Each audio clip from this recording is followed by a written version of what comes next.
All right, welcome to another episode of Courtside Conference. I'm your host, Sam Scott. Moving today, I have a special guest, the funkiest man on the TL. Got the Riff man checking in. Riff, how you doing, brother? I'm great, man. How are you? I'm pretty good. How you hanging in there? Man, it's been interesting. It's been a weird quarantine, but things are starting to get a little bit more normal. And basketball being back, like, as conflicted as I am about it, is gonna, like, fucking make things a little bit smoother and, like, I don't know, it'll feel more like real life again. Yeah, definitely been a slow few months. Mm. I don't know what to watch on TV now. There's no hoops.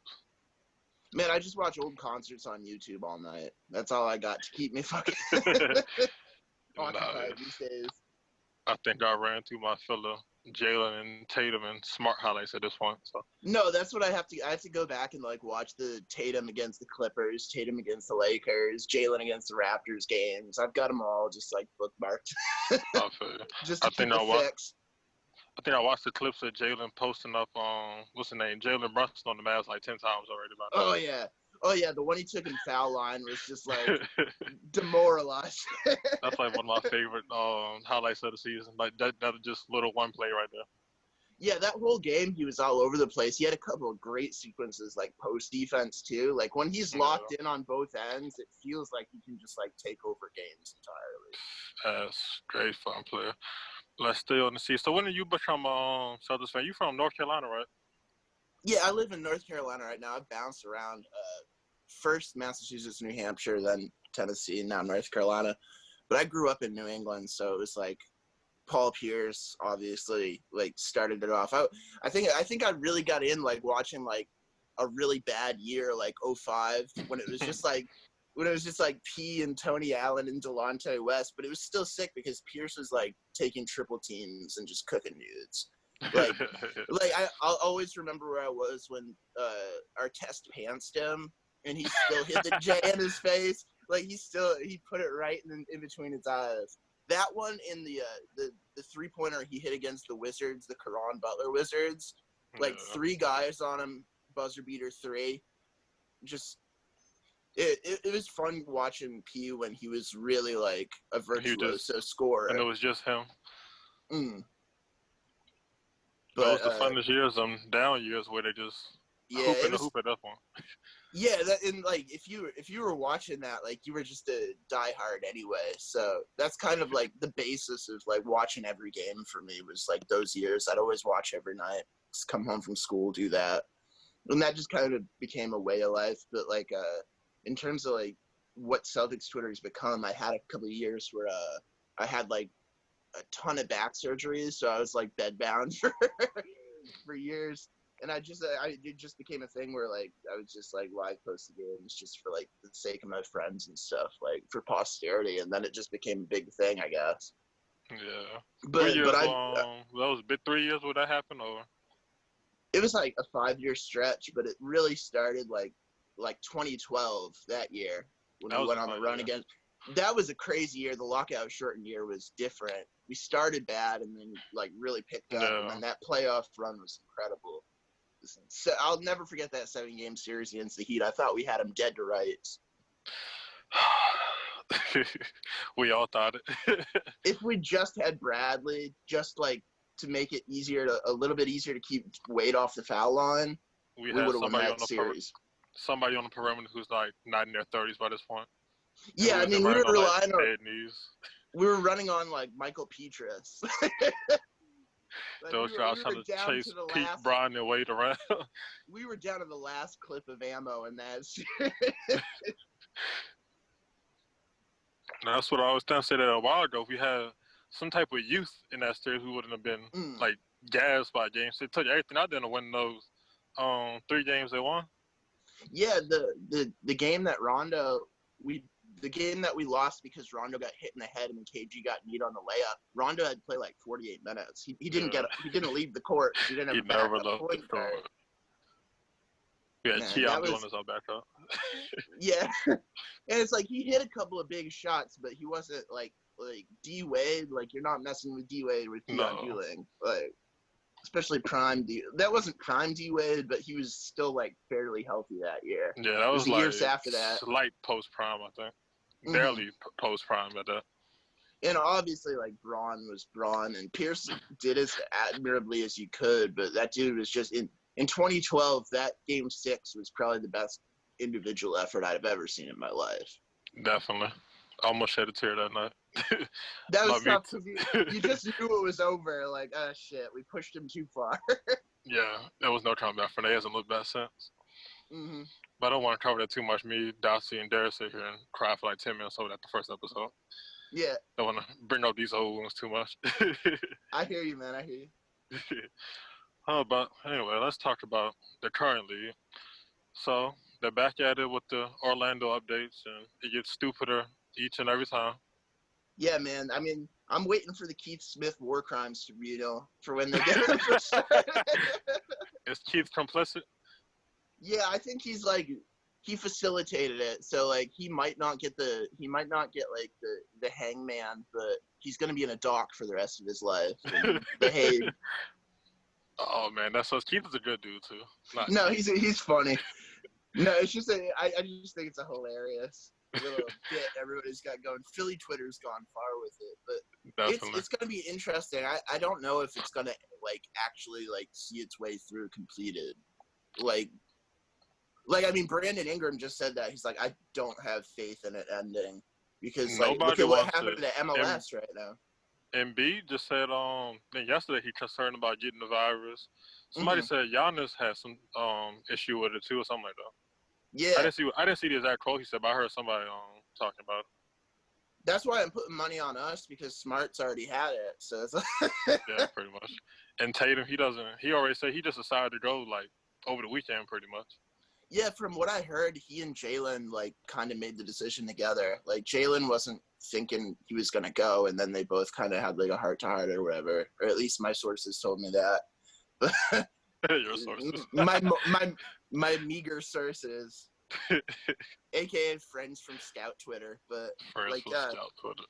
Yeah, but it's weird. I'm conflicted about it because I know it's unethical, like for these guys' safety, and I do genuinely care about all of them. Like because like when you follow the team, like you see Tatum and his kid, and it's like he was just talking about I've never been away from Deuce for more than 2 weeks, so it's like yeah, that's rough. It's conflicting, but it's gonna be nice to watch him, and it's like the first time we were all healthy all year. Kemba's knee is better. Robert can actually play spot minutes, so we don't have to play Cantor all the time and give up like 10-0 runs instantly. But then if we get far enough, Gordon's gonna have to sit out for like a week or two, I think. Yeah, that'd be like Robin conference finals. Yeah. Yeah. But I guess I'm not mad at him though. Oh no, he should do that. I mean, that's real life stuff. I mean, this is just a game. But like, I think what they were saying is like quarantine if you have like the justification medically or like familially, you can go out for a little while, and I guess it's only a 3-day quarantine to come back. Yeah. As long as you don't test positive. So he'd be able to like be reinserted within a matter of like 3 games. So long we can hold ground without him, we probably be fine though. I mean, that's an instance where I think, especially like having some time off, I think Romeo can step in defensively. Definitely. He looked real good. Yeah, Romeo's great. I agree with that. What's up, D? What's going on, bro? Welcome to the call. Sorry for the lateness. You came while we talking about Orlando and the new updates, and let's see what else. What new things? They showed us a picture of the ring recently. We saw all the food yesterday. Dude, the bread and cheese sandwich that Troy Daniels had. They almost gave him bologna on hand sandwich, so that was pretty rough. But oh man! Then meanwhile, the Lakers are back home eating lavish. LeBron, what was it, Taco Tuesday yesterday at LeBron's house? Oh yeah. And I'm sure AD was over there too. Definitely, he probably lives there at this point. Yeah, that's kind of like Kemba and Grant lived together for a while. 3 months in Charlotte. That's so funny to me. That's hilarious. Were there Kemba's house in Charlotte? Yeah, and he's got a court at the house, so it's like, why not live there? Grant's from Charlotte too, so. Oh, I never knew that. Hold on, Kemba has a court in his house? Mm-hmm. Man. Imagine how love it. sick that would be to have the indoor Yeah. court. I'd be playing at like 2, 3 in the morning every night. Yeah. Tatum just bought the outside court like a couple months ago. Yeah. I was shocked because I understand he didn't have one, but it's still kind of shocking that he didn't have anything to play on, like at all. That's crazy. But I mean, if you've seen you've seen the Arbach Center, it's so nasty. Like that place is like top notch. They've got like 6, 7 courts in there. Yeah, I'd be in there 24/7. Oh yeah, he's probably not at home a lot during the year at that either. So, and everywhere he goes and travels to has like open courts. So, yeah. That was just like what I wouldn't want to be like a millionaire, but like work wise, like because there's so much like it's such a like 24/7 all consuming job, like being a ball player. But like you see like Jalen like practicing at T Mac's house and he has the full court in there and you're like, man, that does seem like it's got some perks. You know what? And I love that he's trains with T Mac. I love Oh that. yeah, perfect. I love it. His game mirrors his, and the fact that Tatum's mirrors Kobe and Pierce. Yes. They picked the right guys. T-Mac, especially like stylistically, you can see it so much in his footwork this year as like Jalen's improved. Yeah. Oh yeah, footwork. He's added so much herky-jerky moves and mid-range stuff. Yeah. Love it. I'm proud of their progression. Yeah. I'm proud of their progression for real. Man, I'm gonna save it because I think I know where you're gonna go with the discussion, so I'm not gonna say it yet. But yeah, I have confidence in them going in there if the season lasts. If it lasts, I don't even know. You guys see the WNBA stuff? You see their hotel and food and they were eating? Was that real? I think the hotel is. I'm not sure if the food was real though. Was a little burrito looking mush or whatever? Yo, I'm gonna tell you right now, man. There's no way in hell that should be going on. Nah, they should. No way. They had the video I saw. There was like a rat trap on the wall sideways. Yeah. Like, I was like, what kind of rats? What kind of rats do you guys have in this hotel that you need to put? What kind of hotel are they staying? They staying in the Airbnb. Man, I don't even. That's probably a Motel 8, bro. That mess didn't look right at all. That didn't look right. And Motel 7.5. yeah. This is my hope is that the NBA will do more to take the WNBA under its wing, so that the WNBA doesn't have to be on its own to do a lot of these things. Like I don't think those players should ever. There's no way in hell any of those players should have to be in any type of hotel like that. That ain't the worst hotels year long. They have to fly coach like everybody else while the NBA guys get the private jets and stuff. Yeah, it's like a labor issue for me. I think the NBA PA, the Players Association, labor union should step in and like be more in solidarity with them in terms of working like to improve their working conditions. Yeah, I agree with that. Definitely. I agree with that. Most definitely. And side note, I said this on Debate Field the other day, but I would love for Maya Moore to be the logo. I would love. She deserves every bit of that to be the logo. I mean, not only is she just like the exemplary player, but she just got a person off of a charge that was just such bullshit and like so obviously after taking the season off to work on it too. And also like she stopped in her prime. Like she had just won like 3 championships in a row, something like that. Her resume is crazy, bro. It's crazy.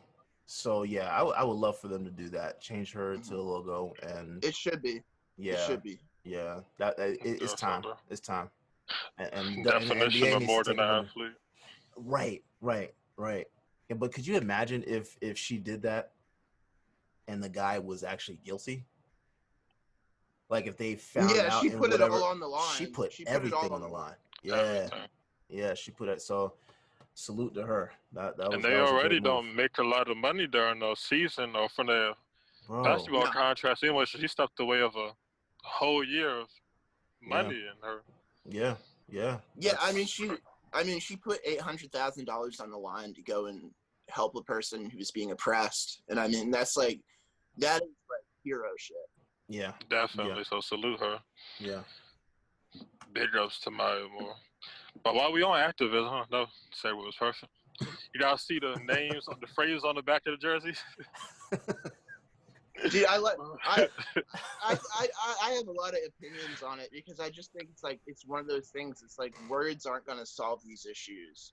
And then, personally, I thought Kyrie was onto it. I thought he had a really great point about withholding labor in terms of absolutely.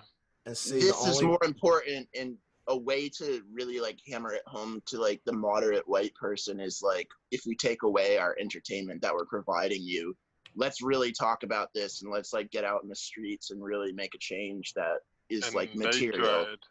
They tried him to filth when he said that you know even why? though it was everybody, but they because it was pinned Kyrie. it on the one crazy guy.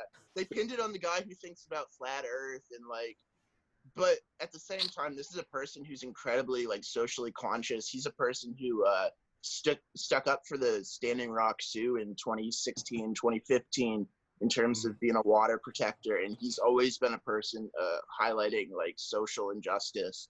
Yeah. So they really used it against him in such a dirty way when really so many players are on his he was side. Speaking for the players at that. So when people were like, what they say, why did he vote on it, then 3 days later or a week later change his mind? It's but he could have voted on it and then got word from the people he's supposed to represent. So he has to kind of sit there and pivot on it and go back.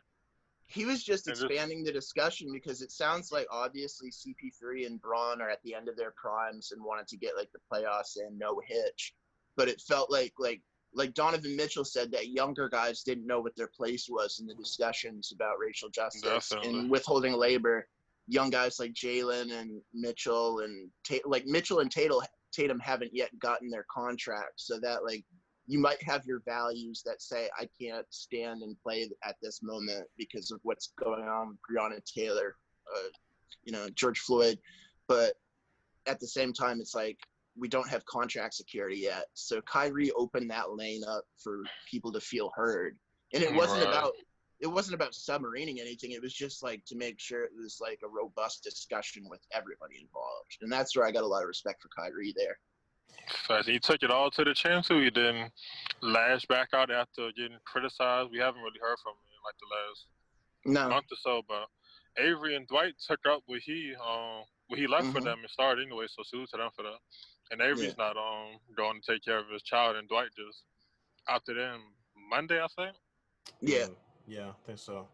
Which is weird to me because, excuse me, he was vocal about not going. I think, and he and his child's mother passed early in the year too. So yeah, that's right.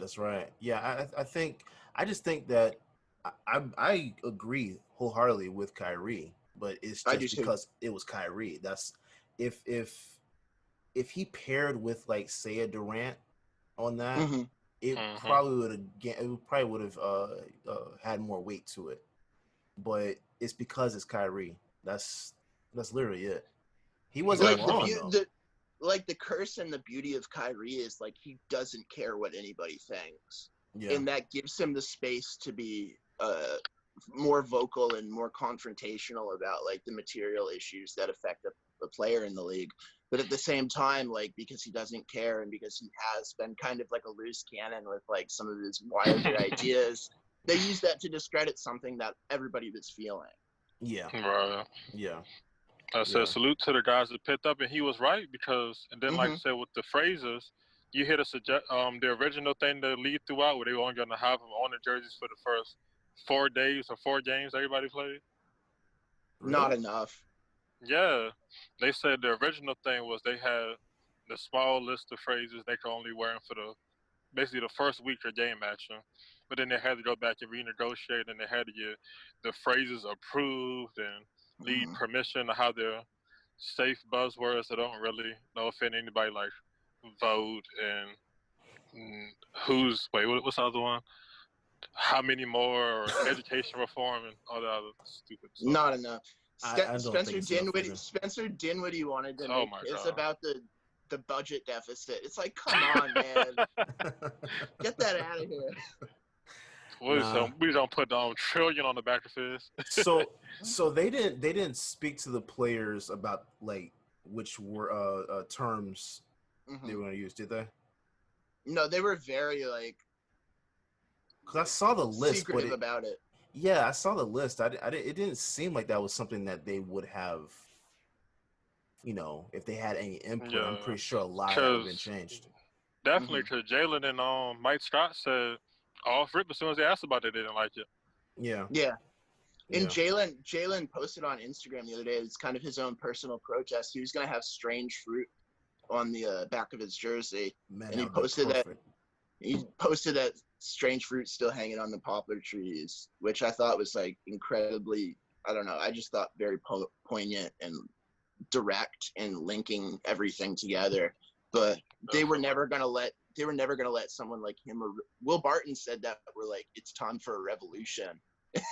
They were not going to be like with their sponsors and so much corporate and TV money tied into it. They were never going to give people the opportunity to be radical and to be confrontational about like the injustice that's going on. Republicans watch hoops too. Unfortunately. Yeah. Definitely. So at least their whole title is the progressive league has kind of been outed voluntarily. Yeah, it's not.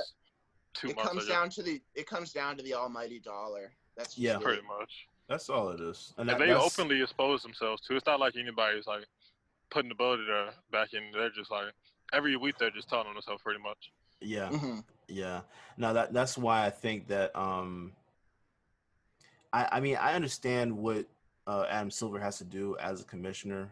His job is to make sure that they continue to have a season and then, move forward. But this whole thing just doesn't feel right. Something about it just seems so off, man. And like we're all basketball fans. We definitely want to see the game again, but I would prefer if they just put this season on hold and just got ready for next season. We're already into July. We're already in July. Just let it be. I wouldn't be mad if guys didn't show. Like the whole Celtics team would have said, "We're not doing." I'd have been like, "Cool." Yeah, I would have been totally in support of them. Yeah, because it's a labor issue. Yeah, if you support workers, they're millionaires, but at the same time, it's front-loaded money for the rest of their life, and they have to have a rest of their life. That's just like absurd to ask people. Well, see, and that's the thing. Like the amount of time. You're not really going to have like the amount of time with training camp and everything like that to get back into shape. It's so there's just ligament like damage concerns. Yeah, it's literally just a few weeks that you get. If someone gets hurt, it's crazy. Speaking of hurt, the Nets just signed Jamal Crawford as their replacement player just now. No way. Yeah, I just got the notification came across on top of my screen just now. He finally got in. It was because all of like the simp NBA accounts that were posting like pics of him saying he was still a bucket from like 2007. Well, that's because they don't have they don't have anyone going. And I wish their whole team would just pull out because they're either sick or injured, and it's like y'all have like 7 players from the season still. Yeah. If that. I thought they were gonna eliminate the bottom 2 seeds in each conference. I thought that would have been a lot more like. I don't know, like reasonable, because like in the West it's a little bit different. But if you eliminated like one matchup from each, I felt like that would have like improved the quality a bit, because like nobody's really trying to watch the Nets when they don't even have like they don't even have a Taurean Prince, and he's not like a marquee guy, but he would have been a huge difference. Like it's just Terrence LeVert and Jamal Crawford at this point. Yeah, and then the Wizards are going for no reason because Bill's not going in. That's what can't go. I don't think Waller's gonna risk anything try about it. And Depot just backed out a few days ago. Yeah, so he can get healthy. He's gonna be in the bubble, but he's trying to get healthy. That's so stupid. I think he's doing that to save face though. Yeah, wait, he's still going to Orlando? He's still going to be with the team, but he's not playing. What's the point of that? Told you to save. He saw that Kyrie backlash. He don't want that same. Yeah, when that same energy director He's towards coming him. off injury, man. Who's gonna really fault him for just staying home? Y'all think Bill is really hurt? No. Oh, absolutely not. No. Rotator cuff. Dude, Come on now. Brad Beal did not play enough defense this season. Exactly. Dude hasn't hooped in 4 months and pops out nowhere with a shoulder injury today they're supposed to report. Yeah. Come on, man. The jig is up, dude. It's his form of load management. That's pretty much what it is. I feel it. Definitely. And again, I'm not mad at it. I'm not mad at it either. I'm not mad at it either. I just I don't. I understand these guys pulling out, and I honestly don't see, like, when all these teams get down there, Adam Silver's already concerned that they're going to spike with COVID cases. I mean, definitely. And somebody said the park is open anyway. While they're down there too. At that. Yeah. Someone was telling me the other day that the way that where they're going to be set up versus the park is like miles away. Like, you still get on the highway and go to, where they are. Okay. So it's not like totally inclusive to the park. But my biggest concern is the people that are not going to be staying in the bubble, that are going to be like your cooks, the janitorial staff, everyone. Like, those people are going to come in and then go back. They have to go home too. Yeah, they have to go home. Yeah. There was an internal leak where they one of the not owners, but one of the FO people were saying that it's more of a mesh hat than a bubble, and I was like, man, do you really want to like have people knowing that, man? Exactly. It's like they're voluntarily putting out these things that make them look worse, like by the week. Yeah. So they're begging for somebody to just like come in and cancel them at this point. Again, I don't see it going longer than 2 to 3 weeks. I can't see it. And is Jokic, has he flown in yet? Jokic? Yeah, he's fine, I guess. Yeah, okay. I mean, he was positive he couldn't fly in until he tested negative, I guess. He was he was in Belgrade at that party with Novak Djokovic, where all those people got it. And then Jabari Parker was out without a mask after he already tested positive playing tennis. Man. So I also like this isn't just like this isn't just like a cliche, but like I have no idea how they're gonna keep ladies out of the bubble. Like, I'm sorry, they're not. No way. Stephen A. Smith said that too. They're not. I mean, they're gonna be down there max 3 months, right? 3-4 months. Yeah. And they can't get guests in until after the first round, after the first set of teams goes home. Bruh. Man, everybody's going to be shooting like Fred Van Vliet before his wife gave birth. Yep. Yeah, it's not going to work, man. And like, there's already players coming out saying that they don't trust other players are going to do the right things. The Lopez brothers said they want to see how they're going to stop them from going to the amusement park. Oh yeah. Oh, those two. I hope sneak out for Comic-Con and get suspended. Listen. That would be great if they go and do that, and then I'm not wishing COVID on anyone, but just have to be quarantined for 2 weeks and they're just fine.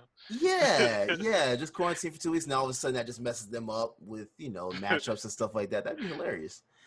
Man, we're lucky that Chris Paul's in the Western Conference, because he's going to be sniping people, like calling in, like they have a player hotline for people who do violations. The snitch hotline. Snitch hotline. He's going to be calling in on the Clippers. He's going to be calling in on the Rockets. That dude is going to be on that hotline 24/7. The memes yesterday about guys sneaking in like food and stuff had me dying. Oh, it was so funny. Isaiah Thomas posted, there's no way LeBron's eating this.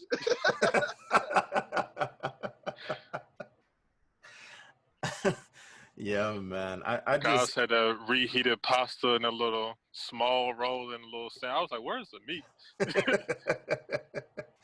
This is not going to end well. It's not going to end well, man. It's crazy. Well. It's crazy too, because there's like centers like imagine that like a regular catering service trying to deal with Steven Adams, who eats like 4 steaks a day. Yeah, that's what I'm saying. You got these big guys who are like 280, 300 pounds. They have to maintain such heavy dives, and for the time being, you're giving them like flight food, Lunchables. Yeah, they're gonna break the bubble on purpose if that happens. It's like Jalen's not playing 38 minutes a game off like Lunchable pizzas. I'm sorry. Absolutely not. And Tatum, who's used to overloading his tacos with cheese like every week, he puts a whole damn udder from the cow on his taco. That guy's in for a rude awakening more than anybody. Yeah, man. I mean, yeah. I hope that they're able to do this safely if we do get to go through the whole season. I hope they do, but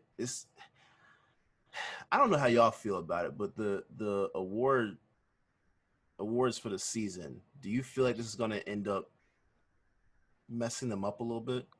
It should. They should just announce them now, honestly. Might as well, right?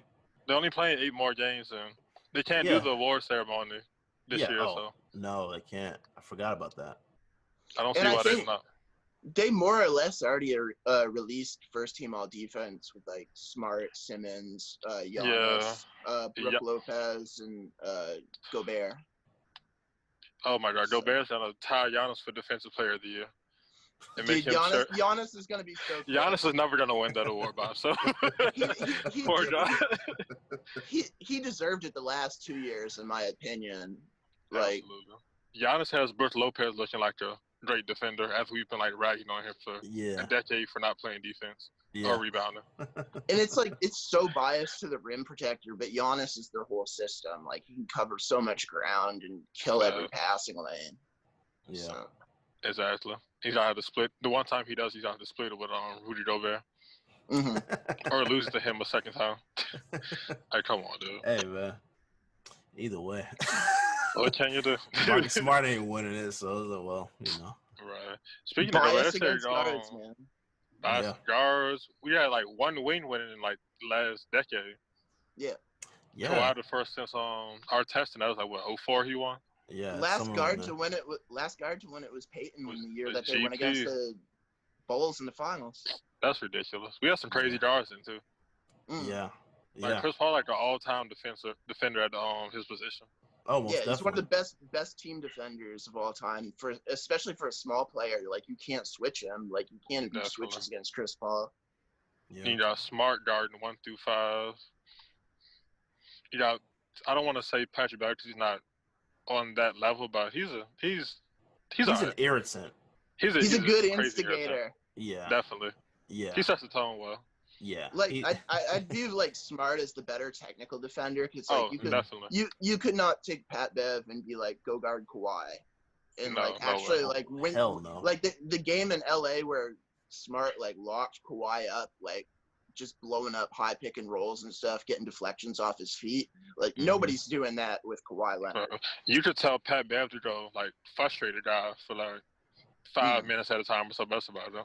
Yeah, little spurts. Yeah. You couldn't put him on a Harden or Kawhi for a whole game, but you can move him around and have him bother different guys here and there. They can easily push valuable him. In its own right, but still. Yeah, they can easily push him. I definitely don't put him in that same light, but I definitely think that he is definitely a good irritant. He's like a great tone setter too. Like he keeps dudes accountable on the defensive end. Yeah. Definitely. That's like with Gobert being a elite defender and everybody putting him on these. Oh, not everybody, just the nerds pretty much putting him on the all-time. And he can't really move outside the paint, which like who was it? Andy Bailey compared him to Prime Dwight. Dwight is like 3 times the athlete Gobert is. Like, I'm sorry, I watched Ben Wallace play. Ben Wallace is like 10 times better defensively than Gobert was. Yeah. It's like Gobert's good for what the Jazz need because they'd be like sunk in the water without him. But that's by default not having any other good defenders. But when you really weigh him against the Draymonds and Kawhis at their best, it's like no shit. No. And you can like turn him like a turnstile on the perimeter too. Definitely, that's the problem. Either he's like outside the restricted area, in that little 10 feet area, he's like useless. Yeah. Yeah. I mean, we've seen multiple years of PJ Tucker just dragging him out and it turning into a disaster for the Jazz every time. Mm-hmm. Steph Harden exposing them on switches on year in and year out in the playoffs too. Dude, Steph has done some mean stuff to Gobert. Like some really rude shit. Like the year he had them on tap dancing and turned them all the way around. That mess was hilarious. The videos that came from that was spectacular.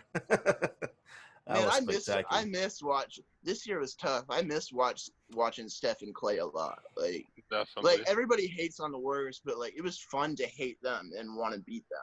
Mm-hmm. But you trying to hate them by so much, they're likable in the same sense. They're very likable. Yeah, I mean Clay's like the funniest person in the league. Like Clay is hilarious. Yeah, Clay is like top 3 unintentionally funny people like ever. Yeah. He's leaning into it. Did you see the game where he was doing like play-by-play with the Warriors booth? Oh yeah, it was so good.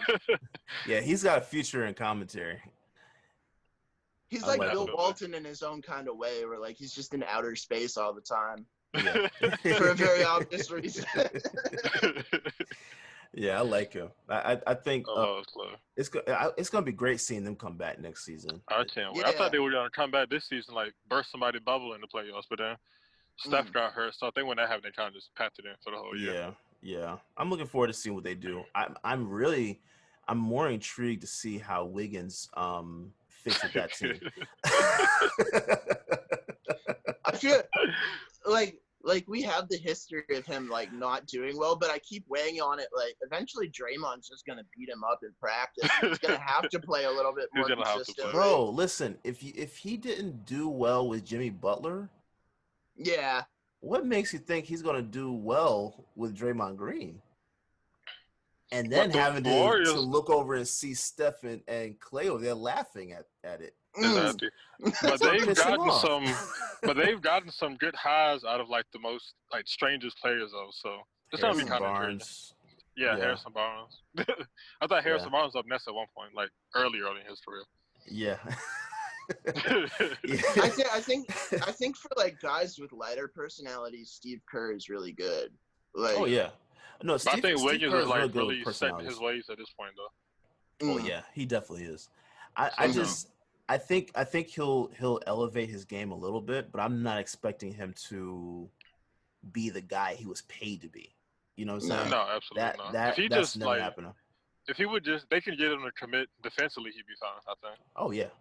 I think there's more of a chance, like, there's obviously more of a chance to get him to play defense than D'Lo to play defense and play a little less ball dominant. So it's I understand it. It was just kind of like a mistake signing with D'Lo, but they had to with, like, how contracts were going in and out and the opportunity with the Nets. And with KD leaving, so it's like, they got something in return. Yeah, he didn't leave for like nothing. He'll walk out the door for nothing. Yeah. Oh, by the way, back to Jazz real quick. Y'all see Gobert and Mitchell relationship is a little fractured? Oh, it's never one of them's getting traded, and it's probably Rudy. Absolutely. It's Gobert, definitely. Rudy complaining about how long Mitchell holds the ball. Oh my god. It's like, man, at least get a post move before you say anything about Donovan Mitchell, man. Exactly. Man. You complain about the lone scorer on the team holding the ball for a long time. Yeah. Mitchell is a Jazz for life, man. Gobert is good as gone. He's good as gone. I don't see how that works, but I mean, he's up for wouldn't you be upset? He's up for an extension soon too. I'd definitely be upset. I probably wouldn't talk to dude for a minute if I was him. Yeah, I wouldn't either. He was coughing on reporters as a joke. Like, the guy is just stupid. Like, he's a dumb guy. Yeah, he's rubbing his hand all over Mitchell. That's childish shit. I'm gonna tell you right now. Good thing it wasn't me. Man, I would have handed in a few game checks ahead of time. He has nerve to say Mitchell wouldn't return his calls or texts or replies on Instagram and stuff like that. It's like, what do you expect? I would have turned my read receipts on just for him to see that I read his messages. Yeah, I want to be that petty, man. I want you to see me ignoring you. Yeah. No, Mitchell was in the right the whole time. So most definitely.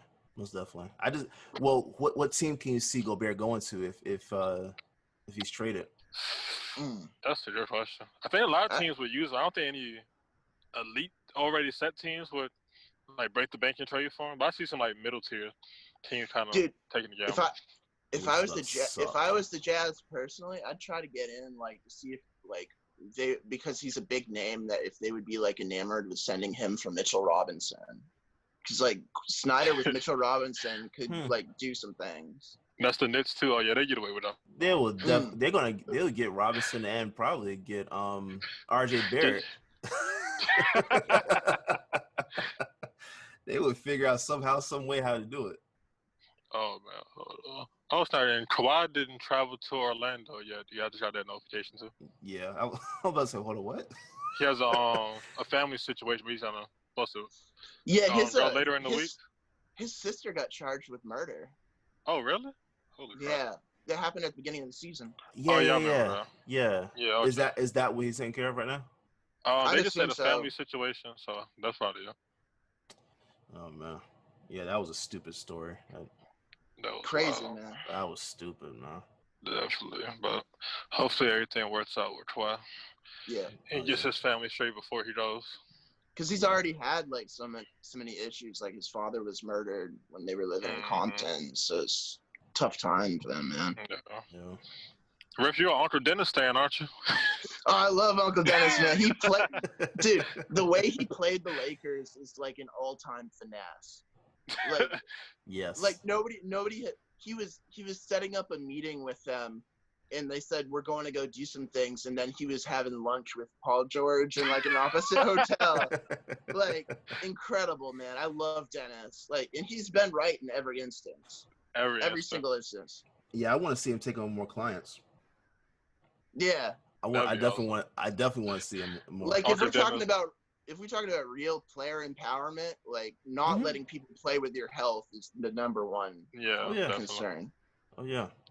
Got him up out of San Antonio, rejected the Jordan contract in favor of the New Balance deal. Looks good too. Yeah, he made some money off of that shit. I haven't seen. Wait, did he come out a new shoe? No, I haven't seen the shoes. I haven't seen the shoes, but they've had a bunch of like apparel. Yeah, I've seen like the sweats and stuff like that. That looks pretty cool. Oh no, I haven't seen some of the jackets and sweatpants and stuff. That looks pretty nice. Wow. For like New Balance. They still in Times New Roman font? Yes. Yeah, definitely. That's not changing. Yeah, well. That's the brand at this point. I'm good now. I'm good at that. But salute Uncle Dennis. That's why Lakers fans upset to say Kawhi played him last year. Had that little kid Ari ran off Twitter. Yeah. Yeah. Yo, man, I'll tell you right now. If any team deserved that, the Lakers did.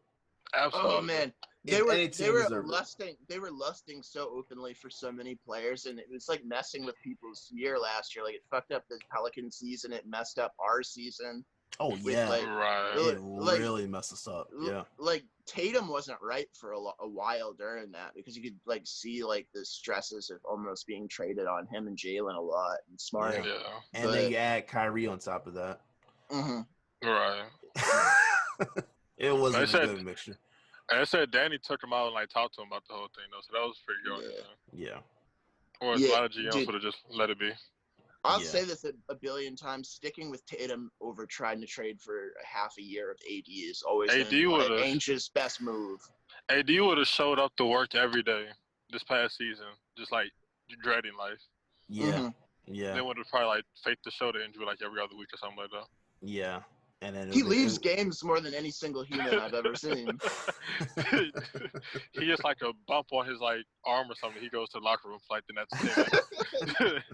He gets like an X-ray for any single like abrasion. Can you guys see him leaving LA? I would hope not.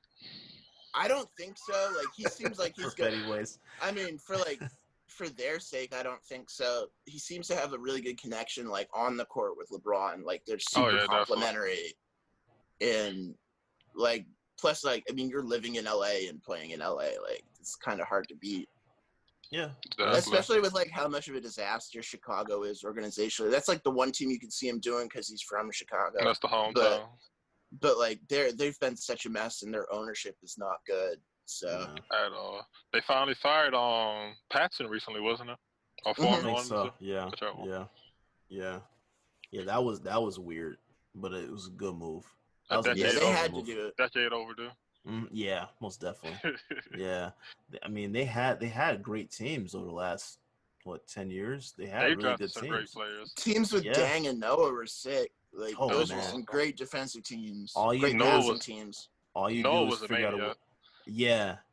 All you do is figure out a way to get Carmelo to that team. He was almost there until he woke up and decided to re-sign with the Knicks one day. Yeah, that wasn't it almost both Carmelo and Wade there? Wade and LeBron were thinking about playing there till but LeBron wanted to live in Miami instead. Good choice. I mean, I can't be mad at that. I love Miami. Facts. Oh man, let's talk about Celtics Twitter for a minute, Riff. Yeah, man. You like a pioneer. It was all an accident, but it's been a lot of fun.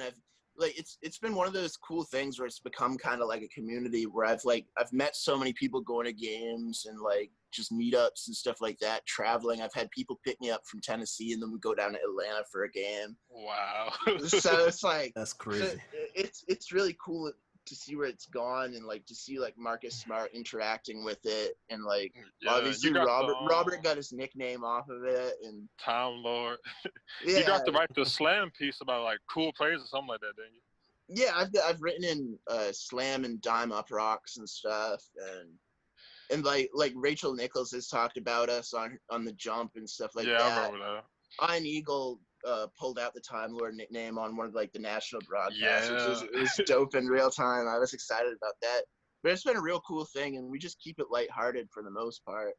We've been able to do some good stuff off of it too, like helping people out who like were facing eviction and like doing some work in the communities and stuff like that. Dope. So it's been cool shit. So what was like the catalyst for that whole thing? What was like the first moment you kind of like blew up off a meme or something? I can't even. Probably the game where I called that Smart was gonna double flop on Harden to try to win it and risk it all. And it actually, I posted that he was gonna do it like 10 minutes beforehand because it just felt like he had done it in a game before. And then when he actually did it, I was just like losing my mind. And it kind of like became a thing. That was easily top 3 for him.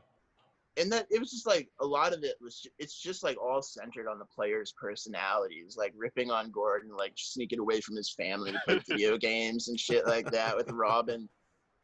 And it's just a lot of fun and just trying to keep it like so much of NBA Online like becomes just like these petty feuds and like people who are like really like stringent on their stats and stuff, like trying to like speak down to people. So I figured if we could use it to like do like absurdist comedy and like try to like foster some community more that's based on just like having a good time, I figured that would be like that's more of a way to like make a mark than if like I couldn't be like personally like Zach Lowe and go on and just like post the same shit that everybody knows about the same stats. Like I'm interested in all that stuff, but it's like I don't know what's a different angle to come at this end from.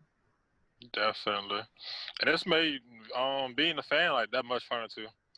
Yeah, it's a lot of fun for me as well. It's like you read the regular like Twitter dialogues and debates and like boring stuff like that all the time, and it's just like mind-boggling and just frustrating because it's the same dialogues, it's the same arguments, it's the same stupid narratives all the time, and then like so then once the Celtics play this, you guys just going off and cracking jokes, making memes all week long, pretty much.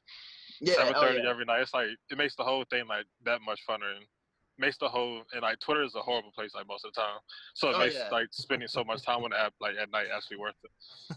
Yeah, dude.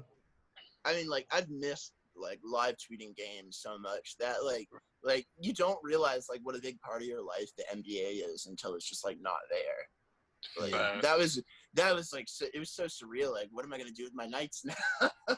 Exactly. It's like, what am I watching? What am I gonna get into? Like I said, 7:30 every night.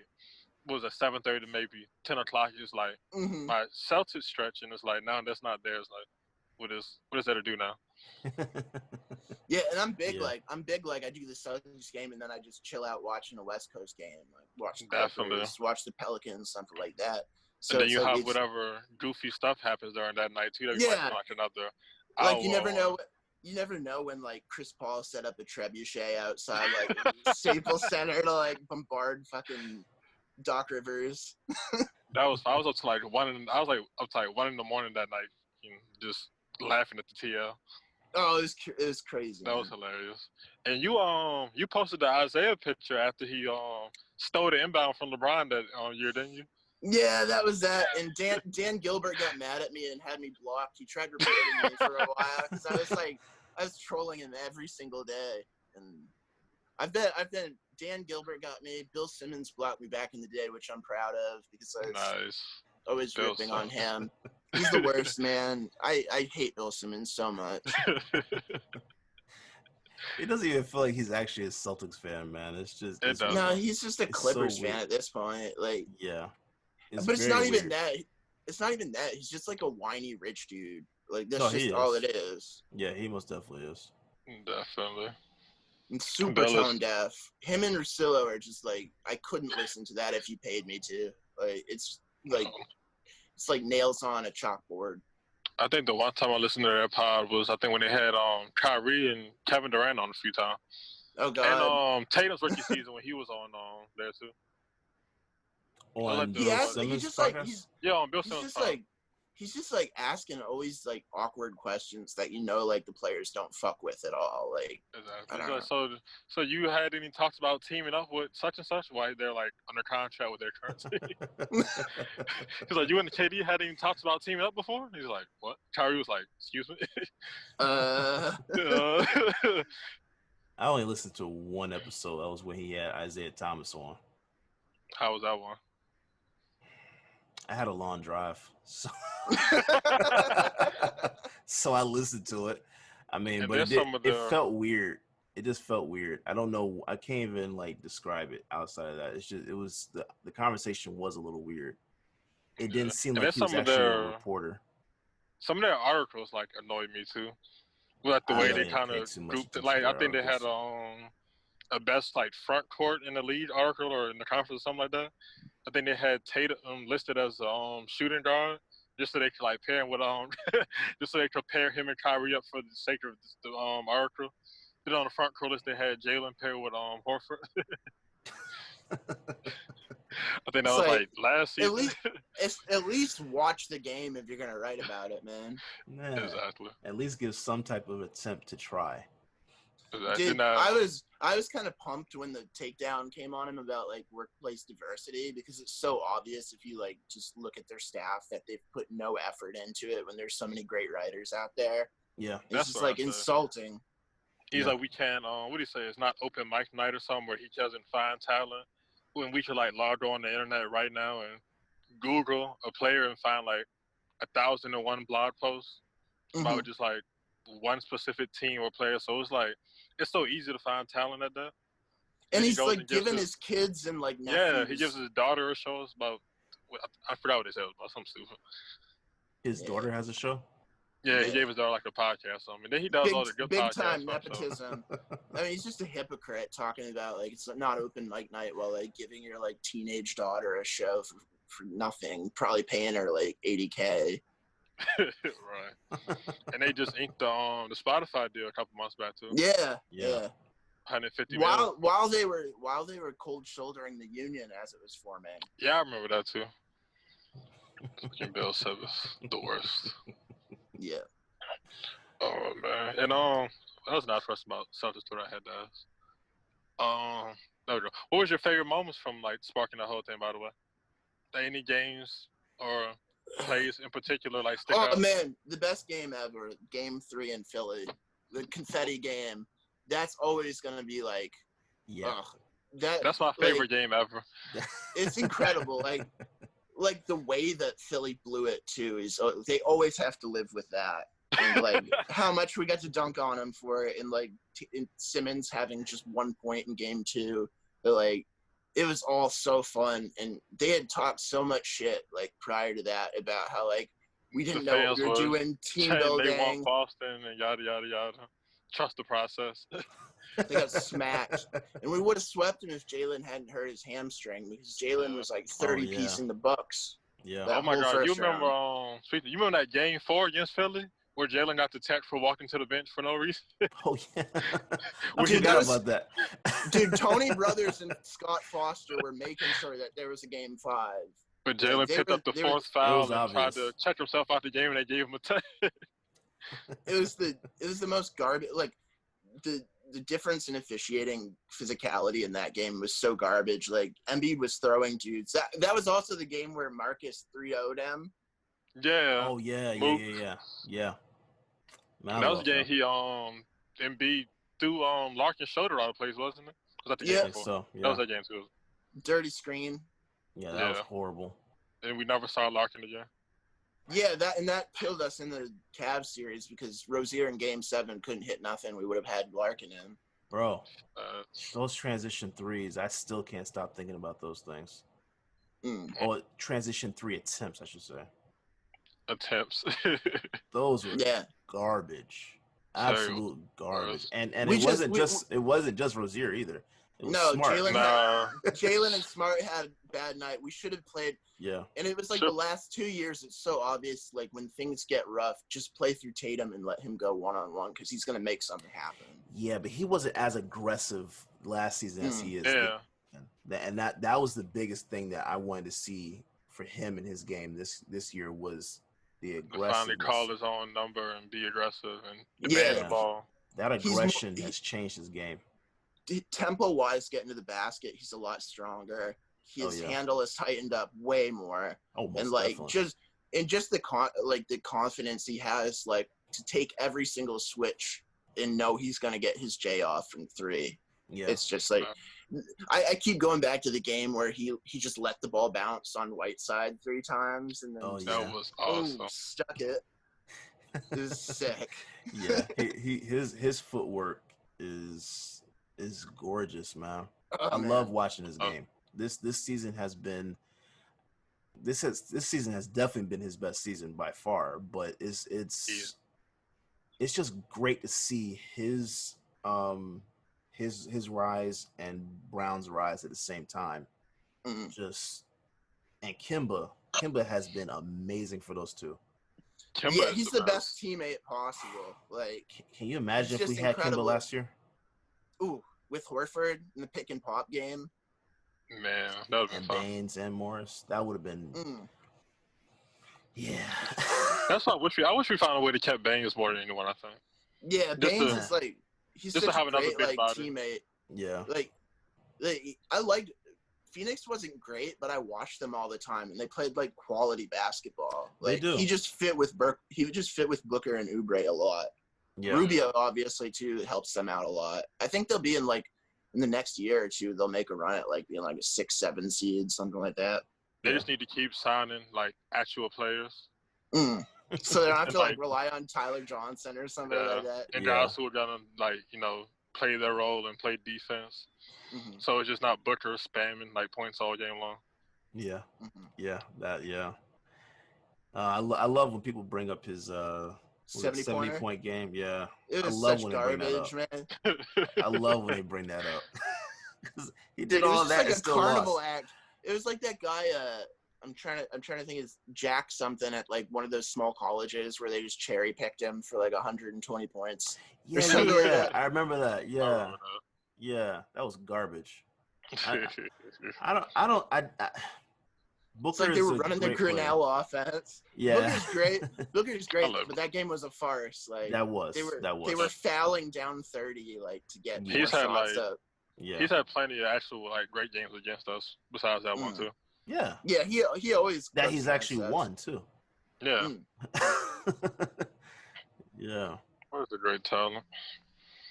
The funny thing too is everybody be like, "Yeah, he put it on Avery Bradley." It's like, dude, Avery sat out that game. Chris Broussard didn't vote Avery for all defense because Booker scored 70 when he was that game in the he hospital. Didn't play. He was in a hospital bed fighting the flu. and Chris Broussard like putting points on his head when he was like nowhere in the vicinity. The Flu's deadlier than the Phoenix Suns by a lot, man. Yeah. Exactly. Yeah, most definitely. Oh man. So you said you became a fan like in the early Pierce days and stuff, right? Yeah, it was like around like 04, 05, 04, 06. 05. So how does watching Dr. Den for most of his tenure compared to Brad the last what year of Brad are we in? Like year 7 of Brad? 8? Yeah. We've always, under Brad, this is the best defense. 6, I think. Like consistently the best defenses I've ever seen. Mm-hmm. And this is like the first year where the offense really matches. Well, we the finally defense. had talent on offense. It's like we have individual talent at multiple scoring levels, but also they play as a team and like can actually like this is the first like flow offense they've really run where they can like make side to side reads without like having to overthink things or like over rely on ISO. And I think and multiple guys can play multiple positions. Yeah, you can ask Jalen to play power forward or center for a small ball stretch or Smart to do the same stuff, and it's like it really opens up the floor for Kemba and Jason to just like kill from the 3-pointer. Yeah. And do we know how to make as much passes as we would in years prior? There's a lot of people say the ball movement is down, but it's not. It's down, but for a good cause because we actually have scorers now. Yeah. Because we have 4 guys we can say, hey, go get a bucket, and they'll go ISO.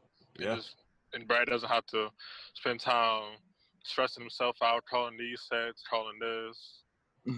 Yeah. I mean, they have 5 guys who can hit pull-up threes in any situation. And that's been such a fun development. Cause we, like, every other year besides this one, pretty much it was just like Kyrie or Isaiah ISOing. And then everybody else just working super hard to get a bucket the rest of the game. Yeah, it's real easy now, especially like Jalen's kind of like a bulldozer, like a battering ram to get some free throws, so Kemba can like really. Yes. So, and Kemba's great at drawing free throws. It's like one of the best drifters. That's my term for it. Obviously, it's like just like scamming the refs sometimes. But he has such a great feel for it. Like he knows when somebody's on his hip and how to embellish it. So, and like our teams with Horford and Kyrie did not have good free throw rate. Like they did not draw free throws. Because Kyrie is more. He's not the biggest and most physical guy. He like gets hurt. And he wants to finish around you. Yeah. He doesn't want to finish through you. He's not the most athletic either. Cause I listened to one of the interviews. He said he had to pattern his game that way because he can't jump high and he's not as bulky as like a John Wall or Westbrook. So he has to be able to finesse and finish under you in tough situations and get to his spots on the block and stuff like that. And Kemba's like a really good mixture of like IT and like I think he has like a more durable game. Like he's a tougher IT because he's like obviously a longer wingspan and like you can't post him on defense. He has the speed that Kyrie didn't have either. And his stop and start. His stop and start is so difficult. And I think the thing that opened the game up for Jalen and Jason is he's like much more utilitarian and like the high pick and roll. Like he's either going to get his shot or he's going to keep moving it. And he gets his shot fast off the pick. So that's huge in terms of like giving Tatum like as the secondary option when a play breaks down. He still has time to do his thing. Yeah. And which I think is much more the case. Either. No, he's super selfless. Yeah. Which we needed. We needed that. We definitely needed that. Here's one guy. No, go ahead. He don't turn it over either. That's like the hugest thing. Like we're one of the best turnover teams in the league now, and so much of it is Kemba. Yeah. Yeah, that's why that what was it? The stretch in early December, late November, he was injured, I think. Or we had like such like turnover prone stretches where they run up the court for like 2-3 minutes at a time and want to make a smart or somebody make a bad decision, just like toss the ball out of bounds. It'd be like 3-4 possessions in a row and just like kill a game. And that was when Kimba and Hayward were out the lineup at that point too. Yeah. Yeah. That was when Hayward had a broken hand and Kemba got hurt in the game in Denver, so that was tough. But those guys being so selfless and like being willing to be passed first, like really has opened the team up. Definitely. And Kemba came back from beyond the grave like 3 days later after we thought he was like paralyzed too, which is cool. I thought he was cooked. I thought he was cooked. Kimber got hurt on a Friday night, and by like the following Wednesday, he was back in the lineup. Bruh, I ain't gonna lie, man. I was when he went down, I was sitting here. I was like, man, Not again. Again. I don't know if we're cursed or something. I just kept saying again, man. Yeah. That one definitely took the air out, man. That was scary. I was just glad I'm just glad it just looked worse than it actually was. Yeah. Yeah, definitely. Semi just kind of like bumped him and gave him a little bit of whiplash at the moment, I think. Yeah. Semi just works out too hard, man. His abs got abs, so he ran into a brick wall. Pretty much. I think one of my favorite plays of the season is Millsap trying to post up Semi, and Semi just like doesn't move. Meanwhile, Millsap does like a whole like 360 in the air trying to draw a foul and ends up turning the ball over. Those two. Whenever people challenge him or Smart in the post, that's the most fun I have watching defense. Yeah. So you're not doing it, man. It's like whatever you think you've got an advantage at, you don't. Like those are the two strongest dudes in the league. Fast. The game on that early game where Giannis won like body slam, Smart fighting for the ball. Oh, that was sick. I love how he gets into his head. I love it. You just how he's like visibly it's a total frustrated. Mind game. Yeah. Like we're trying to take him out of his game, like those charges and stuff, and Smart just takes it to a whole other level, like with the tie-ups on him and stuff. He had the one tie-up where he just like threw him to the ground in that game. And the thing about Smart is like when players get mad with him, he like gives the same attitude like right back too. Like Smart will sit there and argue with a guy too, like all game long. Yeah, dude, the game where he tossed Embiid was always I love that shit, man. Have you seen the still image of that? He doesn't back down from anybody. Yeah, he just looked totally unbothered. And then Embiid, I think he got hit by like a truck or something. Yeah. You can literally see it, the look in Smart's face. Like, come on, bro, are you serious? Embiid's like 8 inches taller and like floppy, and Smart's like, come on, bro. What are we doing here? That was hilarious, man. That season, he got kicked out of 2 of the 4 games against them because he tossed Simmons 2 in overtime, and we wound up winning it on Christmas Day. I remember only Marcus Smart and Kevin Garnett would get kicked out at Christmas games. And so we were down like going through a storm drought when Smart gets mad and pushed him too. I was like, what are you doing? Yeah. And then the next few plays you don't like to run and win the game. Yeah. It's like it all worked out for the best. Beautiful, man. I will say there's one player that I'm really loving to see his development as well is Grant Williams. I love Grant. I'm a big Grant fan. Yeah. I think he's gonna be big for us in the next couple of years. He's doing well already. Once his threes start dropping, man. He just knows how to play. I think he's just one of those guys where you just throw him out there and he just does good things. He's just good. Yeah. He's great passer. He knows like all the little tricks on defense, and he's just strong as shit, man. The dude is so big. And the thing is, he's gonna get stronger. That's the crazy part about it. Yeah. And you can play him those important minutes against the great teams too, and he'll go out there and hold ground with the starters for like 5 minutes or so if you need it. Our second round series against the Raptors, when we get there, he's gonna be big because he gave it to Gasol. Like on defense, he shut that offense down. Like his second game of the season too. Yeah. The only bad thing you can say, like you said earlier, Scott, Sam, is that hit those threes. That's it. I think it was the game against the Suns, the first game in Phoenix. We were getting roasted defensively with Cantor in the game. And then for like the last few minutes, second quarter, we put Grant in and they go like a 15-0 run and like never look back the rest of the game. He had like 3 separate pin blocks on the backboard. On one of them too, Oubre challenged him at the rim and he just like hammered him going total verticality on it. It was so sick. He's awesome. He's like a fit version of Sullinger, I think. Yeah. No, he can get every board. Like you cannot move the dude. Yeah. Man. Sullinger, man. I think that was like subtly a really good draft, man. That I think because I'm a big Tremont Waters, I think he's going to be like the backup of the future. So he's got so much game, dude. I'm really looking forward to Tremont. Get Tremont a real contract coming this summer. I'm looking forward to that. And he can play the full quarantine. He's a full-time player now, so. Yeah. I'm interested in seeing if he will get any court time, but I love him. Big on Romeo too. I'm a big Romeo guy. Huge on Romeo, man. Romeo. People are writing Romeo off too fast too. They really did. I'm gonna tell you what. If Gordon has to actually go back up for the birth, I think Romeo's gonna slide in that spot very well. He might not score as much as Hayward. Might not score as much. Yeah, but defensively, he was exactly what we needed. I thought the most impressive, like he had so many good defensive outings, but putting him on Braun in those 2 games, and he like Braun still got his, but at the same time, like you could see technique wise, he knows what he's doing, and he's got the length to stifle anybody. Yeah, and he's great at finishing at the rim too when he gets inside. Yeah, he's nice, great long, slasher. Athletic kid too. Yeah, soft hands, like he can finish through any angle basically, and he has range. He has actual like really good range. His jump shot gets a bad rep because his thumb or something was broken his whole college season. Yeah. No, he played through the injury that Drew Brees couldn't play through. Yeah. The whole season on his shooting hand, so it's like no wonder he was turning it over and shooting at awkward angles and stuff like that. But he couldn't sit out that season either because that's his one college season. He had to get to the league, so.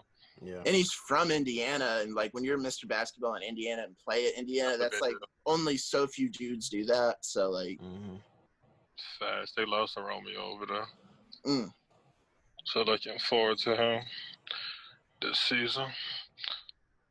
Man, so what is some of your so outside of this year's team, what are your favorite Celtics teams of this area since Brad took over?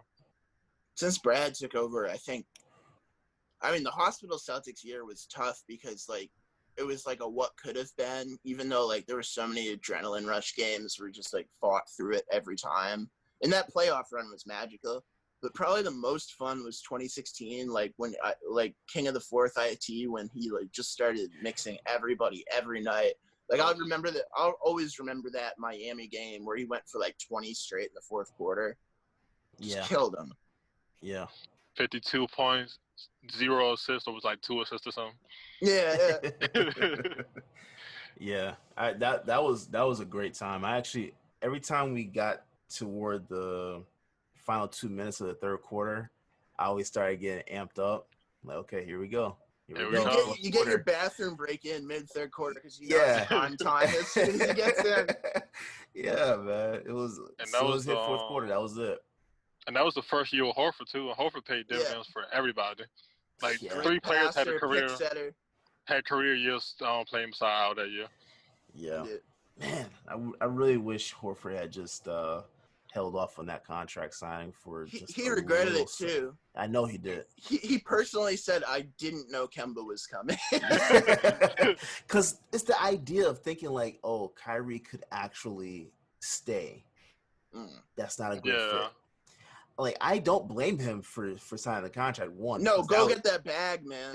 You're never getting that money from anyone else, but especially at that time. But I really believe he would have sacrificed that entire contract.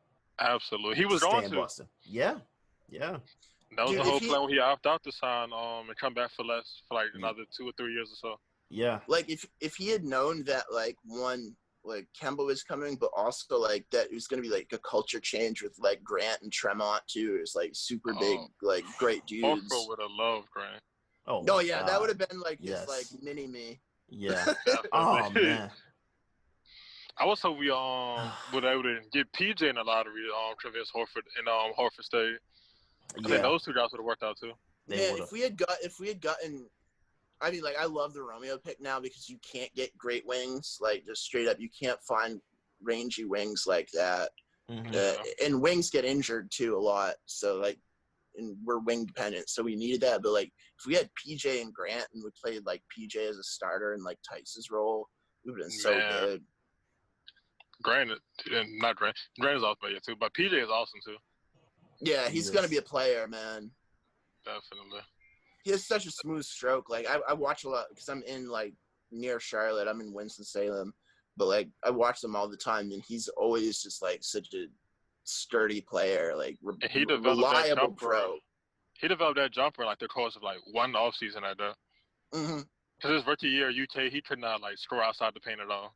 Then he comes back the next season, mid range, hitting threes, hood shots. Man, like PJ during that NCAA run, like with the broken foot. Yeah, people had questions. After that, I was like, no, this dude's a warrior. I love that guy. Salute, yeah. That's my strong, burly son. Yes, sir. Oh, man. But let's get to the last thing. All right, Riff. Last thing, I always wrap up every show with a top 5 segment. All right. Where I pick a assortment of things specific to that guest. And I asked everybody on Twitter to weigh in on top of my other questions. So you got some wild ones now. I got a couple questions for you. The first one, always the generic basketball question. Give me your top 5 times Smarf was Smarf. Like moments? Yeah. The double charge on Harden. Game 7 against the Wizards when he threw that lob to Jalen full court. That's an underrated one. Yeah. When he obviously when he got into it with Giannis on that rebound in that comeback game. When he took that fake charge on Solomon Hill and stuck his tongue out at him. That one was quality, man. That was quality. And I'd probably say like the assist he had to Tatum and then steal in game 5 against the Sixers where he like low-key ended it like his way. And the charge he drew on Dario Saric to set it up. Mm-hmm. Gotta love that guy. Nice. All right, next question. Your top 5 places to smoke a cig. A roof, on stage playing guitar, garage, just sitting on your lawn, and in the car. In the car. So how did the roof cig come about recently? My friend had a roof on top of their apartment, so it's just like a new fascination at like nighttime. Oh, man. So you really started that like in the recent weeks, ain't it? So I mean, one day like 2 a.m, you were like, "It's time for the roof cig." I was like, "Yeah, no, dude. It's been a 2 a.m. thing for me. It's definitely been the quarantine vibe for me for sure." Nice. All right, next question. Top 5 coolest players in the league. Man, Lou Williams. Lou Williams for sure. Will Barton I like. I'd say Marcus Smart, obviously. Probably like Kelly Oubre. I like his attitude a lot. Like he's in kind of in your face. Jimmy Butler is hilarious to me. Like all this, like he's just insane. And then I don't know, man. Dame. I like Dame's vibe a lot, and just like how he carries himself on the court. Love Dame. Just a lot of criticism he doesn't deserve, but some of it he just. Yeah. Awesome guy. Best rapper in the league after Smart. Yeah. 52 mil, man. 52 mil is a classic. That was a classic. That was beautiful. He has another one too somewhere out there, doesn't he? Mm-hmm. Does he? Yeah. I can't remember what it's called. I think I heard it like in the last couple months or so. Yeah, he made another single. It's funny, the 52 mil was him and like him and Trey Davis and Brandon Ingram, and they were all just like blazed out their mind. Oh man, you're a big Prince guy, right? Oh yeah. He's my favorite artist. Nice. All timer. Give me your top 5 Prince songs. Little Red Corvette. See, this is tough because it's like deep tracks or like what the objective best 5 is. But I'd say like Little Red Corvette, Kiss, Sign of the Times. I'd probably say this is so hard. I Want to Be Your Lover, and then fuck it, Bambi, if you've ever heard that one off of his second record, which is like a hard guitar riff and sick solo, kind of like Jimmy style. So, nice. Yeah, you got. Because I think he's just like the most underrated guitar player of all time. Like he can. I don't see how he's underrated. No, but I think just like people don't realize how good he is. No, I agree with you. I'm just saying I just don't see how people can overlook that. It doesn't make sense. I don't know. Like, I plays think like after 10 Hendrix, different I think instruments or he's something? the number 2 guitar player of all time, like after Jimmy.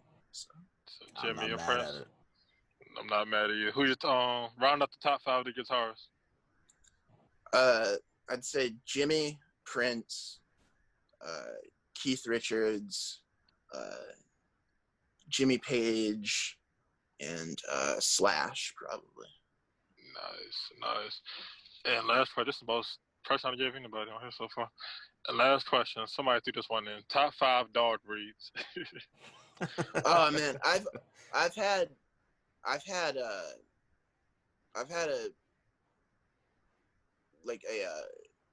I had a Cairn Terrier, a Cocker Spaniel, which Tatum's hair looks like now that he's grown it out. I'd say a West Highland Terrier. I like some of like the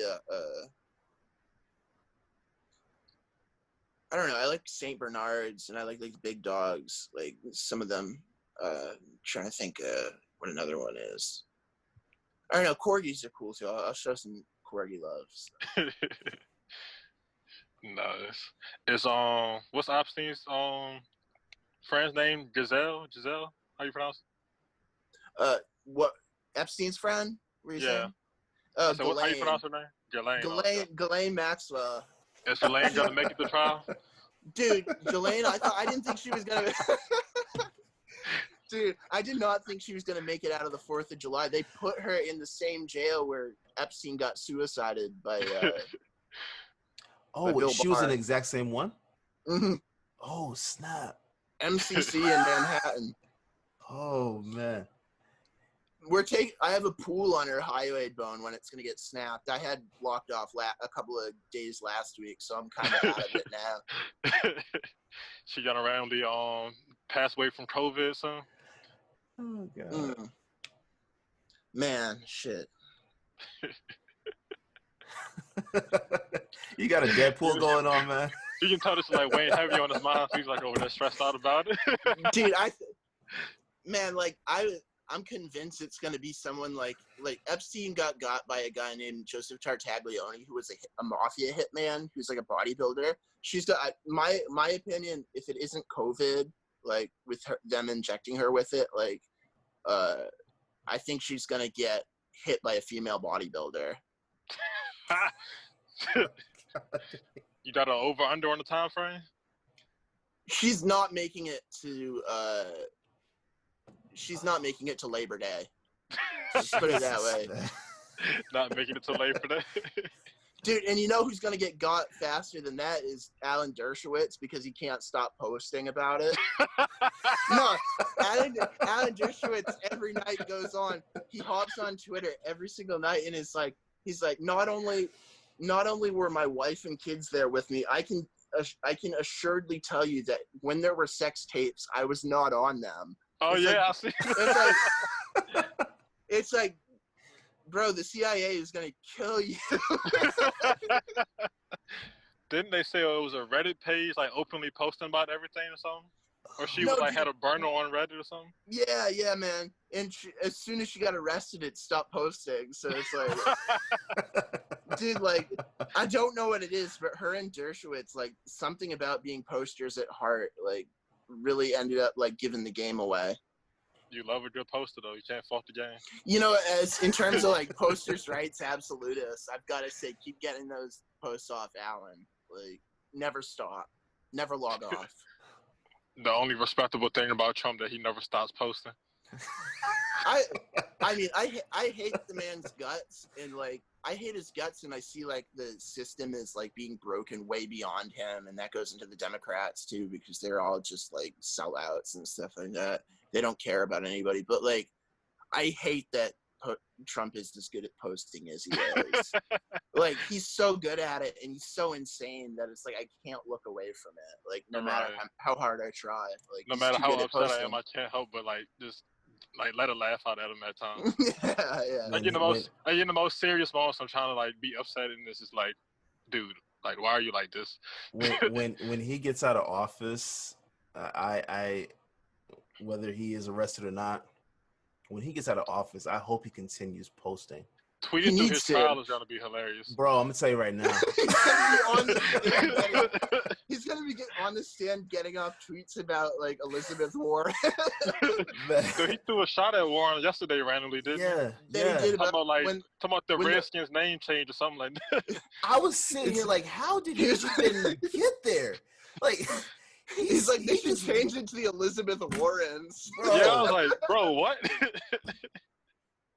he that was, my God, I don't even know. He's a posting savant. Like, he just is. He is.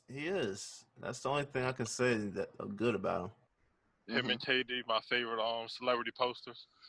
Katie's posts from like 2013 are some of the best. Like, they're basically drill level posts. Like, you know what? The man knew what he was doing. He was talking about drinking bathwater like 6 years before everybody else was. Yeah, he was. Yeah, I will say I can see how he messed up with the burner account. Oh yeah, it's easy. I get it, bro. With him, he's addicted to posting, man. I've done it. You can't get off like the ones that are like really burning you, like crazy ones when you're a pro athlete. So like, that makes sense. I've done it between my personal and my business account, and it's so. Man, I'm now at the point where I'm like double and triple checking to make sure I'm on the right account before I say anything. I almost said something real stupid on my business account the other day, man. I'm like, I see how it happens, man. I get it. I don't even fault him anymore. I feel bad for him, honestly. And he's still like, he just engages with like regular people who argue on his other account or his main account now. Now they're like all out and open. Dude, he like every time he gets a chance, he goes at Matt Moore's neck, and it's so funny every time. HP basketball, it's so funny, man. And because Matt Moore, he deserves it. It gets in his head so bad too. Like, he'll spend the rest of the day like having a existential crisis because like Katie just like dropped the bomb on him like effortlessly. Katie just like owned him out of nowhere. Like he was talking about mid-range shots today. Katie was like, "That's stupid." He's like, "Hey, John, you're better at something you don't practice." He's like, "Well, Kevin, for guys who aren't as great at basketball as you are." And then he like has to like suck up to him as he gets ripped on. It's so great. It's awesome, man. Let's get out of here. All right, thank you, Riff, for coming on, dude. I appreciate it. Yeah, man, it was my pleasure. I had a great time with you guys, man. Yes, sir. Thank you, man. Definitely. You're welcome back anytime, brother. Absolutely. Definitely gonna I'm gonna keep an eye on the case and as things develop and get you back on here to talk about it later on. Yes, sir. That'll be a few weeks. Do the conspiracy theory. I'll be back on within a month. I'll give it to you there. Definitely, man. I appreciate you, bro. All right, guys. Thank you. All right, bro.